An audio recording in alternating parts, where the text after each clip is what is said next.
Le dessous des cartes aujourd'hui s'interroge sur les représentations cartographiques des conflits.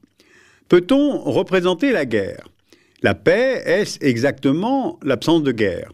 Et puis quels critères prendre? L'intensité ou la durée de la guerre? Les fournisseurs d'armes ou bien le nombre de morts? Voici donc plusieurs réponses, plusieurs cartes issues des travaux de centres de recherche internationaux et de plusieurs agences de notation qui font du risque pays. Cette première carte a été élaborée à partir des travaux du CIPRI, un centre de recherche sur la paix qui est basé à Stockholm, et elle nous montre les conflits armés majeurs identifiés dans 15 pays en 2008. Et en regardant ce planisphère, on se pose tout de suite deux questions. L'Afghanistan et le Soudan sont deux territoires où il y a la guerre. Dès lors, pourquoi les États-Unis sont-ils affectés de la même couleur que ces deux pays? Réponse: le CIPRI considère que les États-Unis n'affrontent pas des batailles sur leur sol national, mais sont engagés dans une guerre dite contre la terreur en Afghanistan, au Pakistan et en Irak. Deuxièmement, pourquoi la guerre entre la Géorgie et la Russie n'est-elle pas mentionnée sur la carte des conflits en 2008? Réponse: le CIPRI, adoptant le critère de au moins 1000 victimes enregistrées en une année depuis le début des hostilités, eh bien la guerre en Géorgie n'est pas vue comme un conflit armé majeur, puisque ce chiffre n'est pas atteint en 2008. Bien, mais ces critères ne sont pas ceux du Uppsala Conflict Data Program. En 2008, le Uppsala Program recense 36 conflits armés dans le monde. Tout simplement parce qu'il abaisse le nombre de morts pris en compte, soit 25 victimes au cours d'une seule année pour un conflit. Dès lors, le nombre de conflits dans le monde augmente mécaniquement. Pourtant, en mesurant la réalité des conflits via le seul critère du nombre de victimes, ces cartes sont en fait très incomplètes.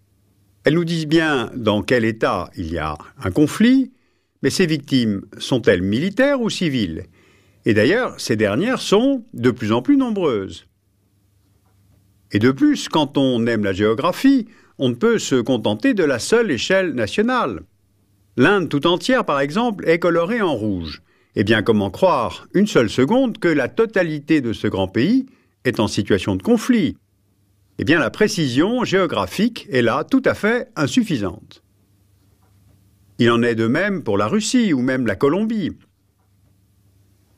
Maintenant, après le CIPRI et le Uppsala Programme, si nous prenons le Heidelberg Institute, son baromètre des conflits prend une définition plus large, ce qui d'ailleurs correspond à la réalité. Je cite la définition: le conflit est un affrontement d'intérêts d'une certaine durée et ampleur entre États, mais aussi entre groupes organisés, déterminés à atteindre leurs buts respectifs. Les enjeux peuvent être le territoire, la sécession, l'idéologie ou les ressources, c'est-à-dire la richesse. Eh bien, à partir de cette définition plus large, il peut y avoir conflit politique sans forcément violence physique. Par exemple, conflit entre Cuba et les États-Unis, autour de la base de Guantanamo, ou sur le maintien de l'embargo, c'est le niveau 1, le plus bas sur une échelle de 5, ou bien conflit entre les partis flamands et wallons en Belgique, qui est aussi de niveau 1, un conflit politique, conflit de souveraineté opposant le Japon à la Chine à propos des îles Senkaku, de niveau 2. Curieusement, la France est au niveau 3, du fait du mouvement indépendantiste corse et de la crise des banlieues éclatée en 2005. Notez l'absence totale de conflits en Allemagne. Le niveau 4 est atteint dans le cas du Darfour, à l'Ouest-Soudan, et le niveau 5, l'état de guerre, par exemple au Pakistan, contre les talibans. On voit ainsi que des représentations multiples, s'appuyant sur des critères variables, peuvent tenter d'exprimer la réalité de la guerre. D'ailleurs, l'ONU produit aussi des cartes localisant ses opérations de maintien de la paix dans différentes régions du globe. Mais cela ne reflète pas non plus avec exactitude l'état de notre monde en guerre. Car après tout, l'ONU n'intervient que là où les membres permanents du Conseil de sécurité en décident. Et puis, ces missions onusiennes parviennent-elles toujours à bien remplir leur mission de pacification? D'ailleurs, en sens inverse, est-ce qu'on peut cartographier la paix? Pour le dictionnaire Le Petit Robert, la paix, c'est la situation d'un État ou d'une nation qui n'est pas en guerre. Alors c'est un peu court, pouvons-nous nous contenter de cette définition qui voudrait nous faire croire que paix égale absence de guerre? Eh bien ce n'est pas l'avis du Global Peace Index. Là, les pays sont classés en fonction de leur état de paix, plus ou moins haut, plus ou moins bas, et fondés sur 23 indicateurs qualitatifs et quantitatifs. Par exemple, relations avec les États voisins, pourcentage de réfugiés ou de déplacés, taux d'homicide, budget consacré aux affaires militaires en pourcentage du PIB national, nombre de fois où le pays étudié a été en guerre, ou encore moyens mis à disposition des opérations de maintien de la paix de l'ONU. Alors on le voit, les critères là sont assez fins, et 144 pays sur les 197 dans le monde entrent dans ce classement. Les États qui réunissent le plus de critères pacifiques sont la Nouvelle-Zélande, le Danemark, la Norvège, l'Islande, l'Autriche. Et les États les moins pacifiques sont le Soudan, Israël, la Somalie, l'Afghanistan et l'Irak.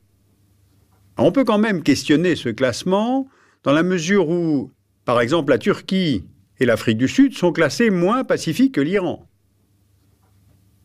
Ou bien encore, dans les États ayant un état de paix appréciable, on trouve la Libye ou l'Égypte.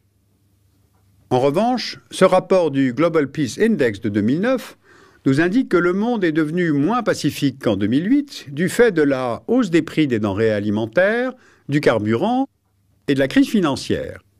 Eh bien, à raison, nous semble-t-il, car le financier touche évidemment l'économique, qui touche le social, qui peut fabriquer de la vulnérabilité et donc affecter la stabilité nationale. Toute vulnérabilité d'un État pose problème au niveau économique, et pas seulement à l'échelle nationale. Car dans un monde aux échanges libéralisés, la vulnérabilité d'un État joue sur l'environnement économique régional, voire mondial. On l'a bien vu avec les crises très dures en Islande ou en Grèce. Un État en paix est un État où l'on peut investir. Et la mesure de cet état de paix, c'est ce que l'on appelle le risque pays, que de nombreuses agences de notation mettent à disposition des investisseurs. Par exemple, en France, la Coface.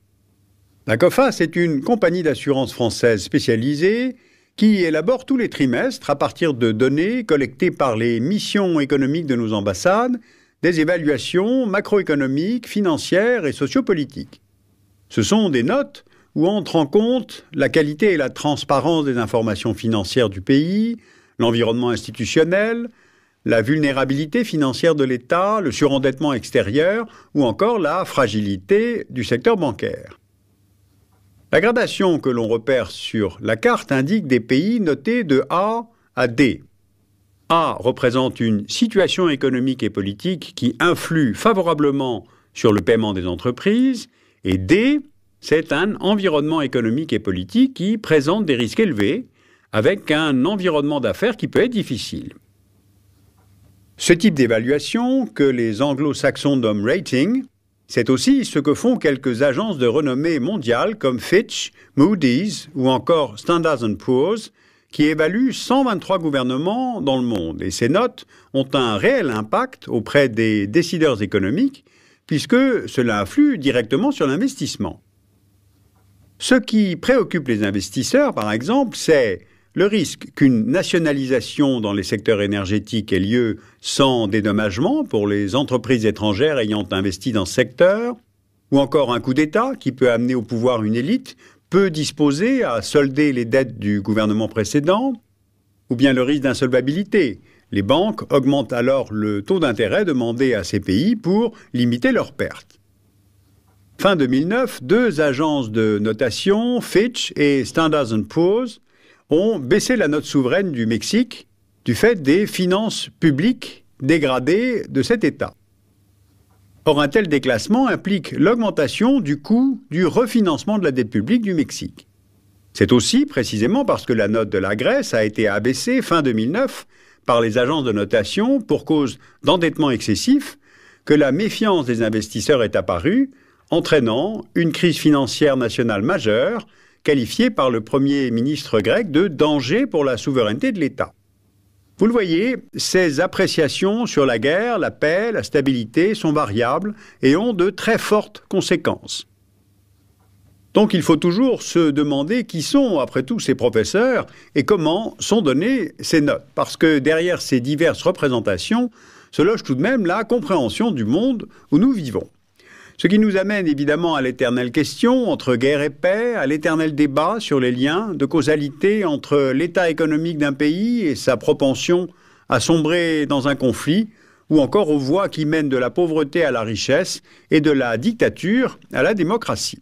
De toute façon, les pays ne sont pas égaux en termes de poids géopolitique, d'où les 2 poids 2 mesures pour faire face aux différentes crises. Par exemple, la situation de la Corée du Nord est beaucoup plus inquiétante que celle de la Birmanie pour les décideurs internationaux. Parce que la Corée du Nord est un risque pour la sécurité globale, alors que le régime en Birmanie est une tragédie, mais pour les seuls Birmans.